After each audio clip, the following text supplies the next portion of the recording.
लगता है किस्मत भी आज मेरे खिलाफ है। जो ग्राहक मेरे पास आते हैं वे भी सामने वाले ढाबे में चले जाते हैं। आखिर मेरे साथ ही ऐसा क्यों होता है? तभी गांव का दामोदर वहां से गुजर रहा था। उसने श्याम को उदास खड़ा देखा तो रुक गया। श्याम, क्या हाल बना रखा है? सुबह से यहीं खड़ा है। श्याम ने उदास आवाज में कहा। हाँ दामोदर भाई, सुबह से इंतजार कर रहा हूँ लेकिन एक भी ग्राहक नहीं मिला। भाई तू भी कमाल करता है, इतनी तेज बारिश में खुला ठेला लगाकर बैठा है। लोग भीगते हुए तेरे पास क्यों आएंगे जब सामने शंकर का बड़ा ढाबा है? मैं क्या करूँ भाई, मेरे पास ढाबा बनाने के पैसे नहीं हैं। यही ठेला ही मेरी उम्मीद है। उम्मीद अच्छी बात है, लेकिन हालात को भी समझना चाहिए। देख, तेरे समोसे बारिश की नमी से खराब होने लगे हैं और चाय भी ठंडी हो जाएगी। अगर इसी तरह खड़ा रहा तो सामान भी खराब होगा और तू खुद भी बीमार पड़ जाएगा। भाई, मैं ये ठेला सिर्फ अपने लिए नहीं लगाता। घर पर बूढ़ी माँ मेरा इंतजार कर रही होगी। मेरी पत्नी भी सोचती होगी कि आज कुछ कमाई होगी। अगर मैं खाली हाथ घर गया तो दोनों का चेहरा कैसे देखूंगा? शाम, मेहनत कभी बेकार नहीं जाती। आज नहीं तो कल जरूर अच्छे दिन आएंगे, लेकिन अपनी सेहत खराब करके तू किसी की मदद नहीं कर पाएगा। समझदारी इसी में है कि आज घर चला जा। श्याम कुछ देर चुप रहा, फिर आसमान की तरफ देखा। बारिश और तेज हो चुकी थी। बारिश के बीच वो अपने ठेले को धक्का देते हुए घर की तरफ चल पड़ा। जैसे ही वो घर के आंगन में पहुंचा, उसकी माँ दरवाजे पर आ गई। अरे बेटा, आ गया? आज तो बहुत देर हो गई। बता, आज कितने समोसे बिके? चाय की बिक्री कैसी रही? कुछ भी नहीं माँ, आज भी एक भी समोसा नहीं बिका। चाय भी पूरी की पूरी बच गई। बारिश इतनी तेज थी कि कोई ग्राहक मेरे ठेले तक आया ही नहीं।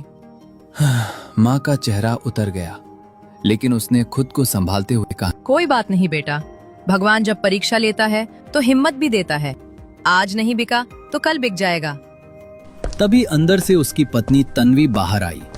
तन्वी का स्वभाव शुरू से थोड़ा तेज था। उसकी शादी से पहले श्याम की माँ ने उसके घर वालों से कहा था कि श्याम का अच्छा कारोबार है और बड़ा घर है, लेकिन शादी के बाद तन्वी को पता चला कि श्याम के पिता के ऊपर बहुत कर्ज था और वो सब कुछ बेचकर कर्ज चुकाना पड़ा था। तब से तन्वी के मन में नाराजगी भरी हुई थी।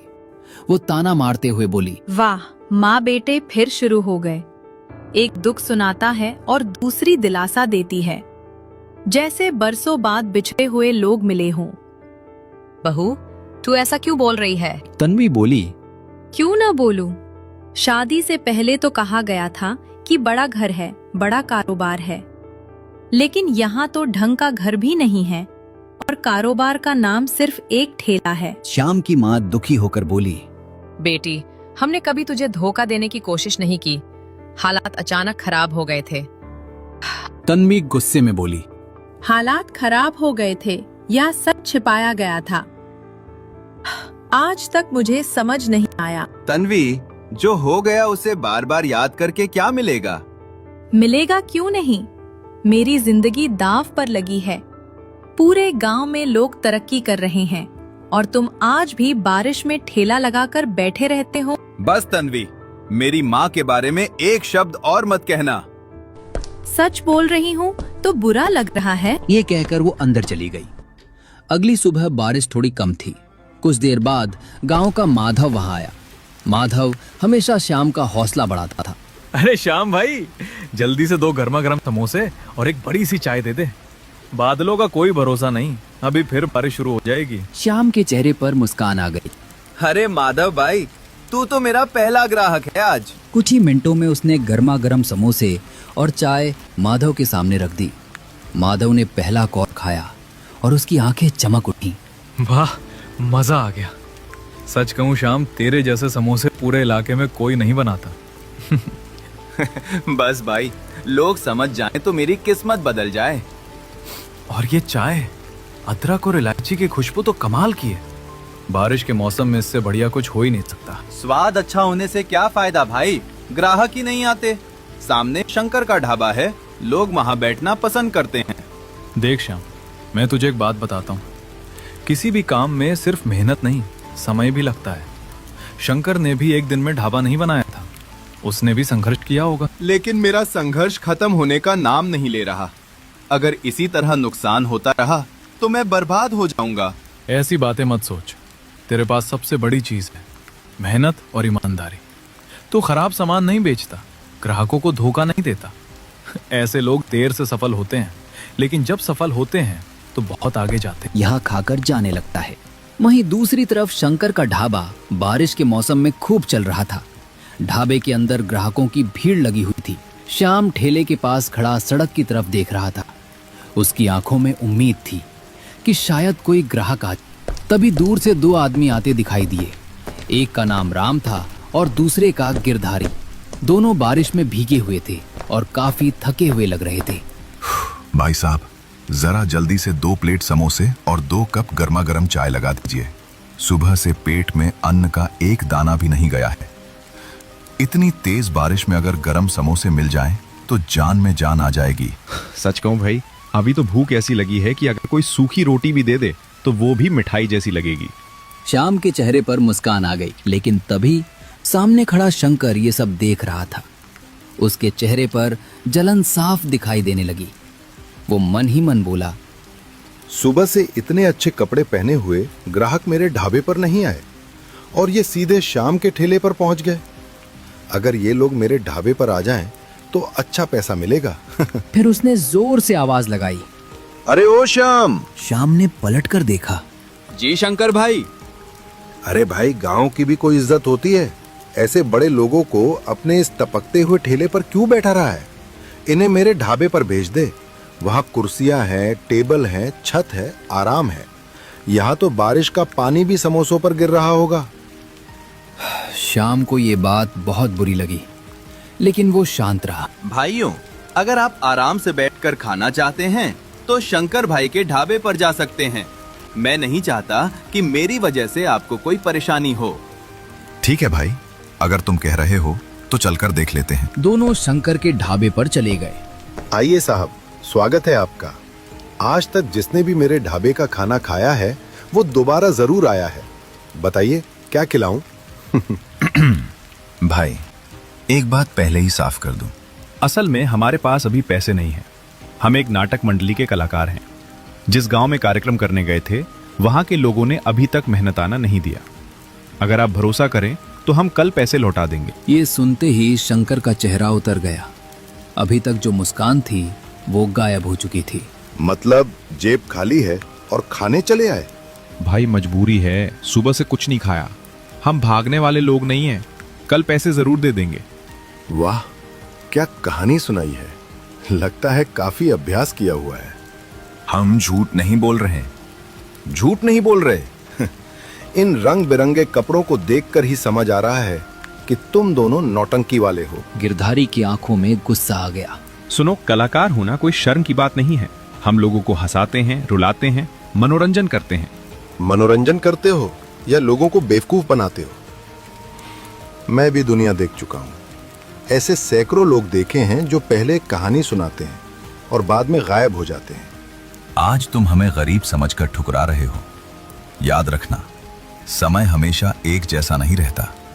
कभी कभी वही आदमी जिसकी आज कोई कीमत नहीं समझी जाती, कल सबसे बड़ा सम्मान पाता है। पहले अपनी जेब में पैसे डालो, फिर बड़े बड़े संवाद बोलना। बस बहुत हो गया, निकलो यहां से, वरना अभी नौकरों को बुलाकर बाहर निकलवा दूंगा। हम भूखे जरूर हैं, लेकिन हमारी इज्जत अभी जिंदा है। जहां सम्मान नहीं मिलता वहां एक गिलास पानी भी जहर लगता है। चलो राम, लगता है यहाँ दीवारें बड़ी हैं, लेकिन दिल बहुत छोटा है। और दोनों धीरे धीरे वापस श्याम के ठेले की तरफ चल पड़े। श्याम ने शंकर की पूरी बात सुन ली थी।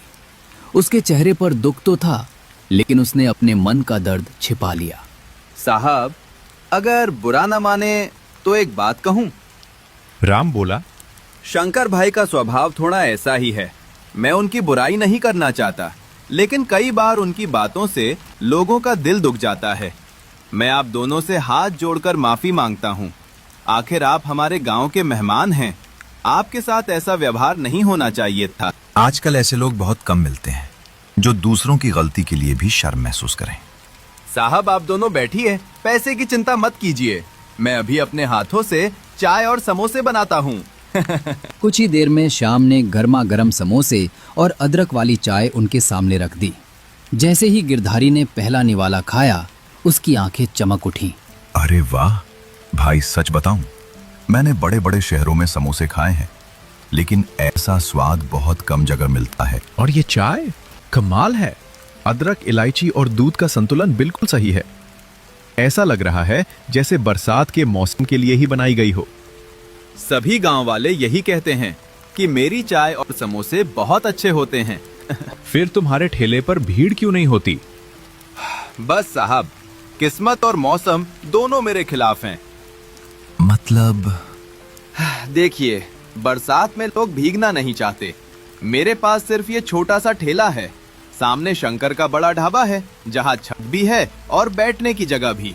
लोग स्वाद से ज्यादा सुविधा को चुन लेते हैं। मतलब समस्या तुम्हारे खाने में नहीं, तुम्हारी जगह में है। खैर भाई, आज तुम्हारे हाथ का खाना खा के दिल खुश हो गया। फिर दोनों वहां से चले गए। दूर खड़ा शंकर ये सब देख रहा था।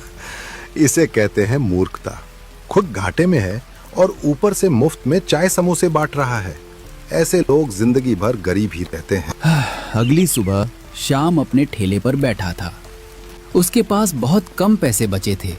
वो सिक्कों को गिनते हुए उदास मन से बोला, अगर आज भी समोसे और चाय नहीं बिके तो शायद कल से ये ठेला लगाना बंद करना पड़ेगा। आखिर कब तक नुकसान सहूंगा। तभी अचानक सड़क पर एक बड़ी चमचमाती कार आकर रुकी। गांव के लोग हैरानी से कार को देखने लगे। श्याम भी चौंक गया। अरे साहब, आप? क्यों भाई, हमें देखकर खुश नहीं हुए क्या? ऐसी बात नहीं है साहब, मुझे उम्मीद नहीं थी कि आप दोबारा आएंगे।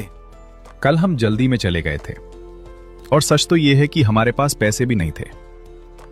ये लोकल के पैसे। और अब जितनी चाय और जितने समोसे तुम्हारे पास हैं सब पैक कर दो। श्याम हैरान रह गया। सब पैक कर दूं? हाँ भाई, सब। कल रात हम दोनों घर गए और अपने परिवार वालों को तुम्हारे समोसों के बारे में बताया। अब वे भी खाना चाहते हैं। श्याम की आंखों में खुशी के आंसू आ गए।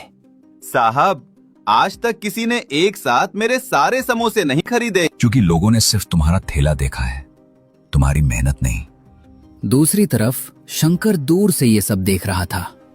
उसकी आंखें फटी रह गईं। अरे, ये तो वही लोग हैं जिन्हें मैं नौटंकी वाला समझ रहा था। फिर उसने कार को देखा। इतनी महंगी गाड़ी, मतलब ये लोग सचमुच अमीर है। श्याम, एक जरूरी बात करनी है। जी साहब। कल जब हमने तुम्हारा व्यवहार देखा, तब हमें समझ आ गया कि तुम सिर्फ अच्छे रसोइये नहीं हो, बल्कि अच्छे इंसान भी हो। और व्यापार में हुनर से ज्यादा ईमानदारी की जरूरत होती है। गांव के किनारे हमारी एक बड़ी जमीन है, कई सालों से खाली पड़ी है। हम सोच रहे थे कि वहां कोई काम शुरू करें, लेकिन भरोसेमंद आदमी नहीं मिल रहा था। हम उस जमीन पर एक बड़ा ढाबा बनाएंगे।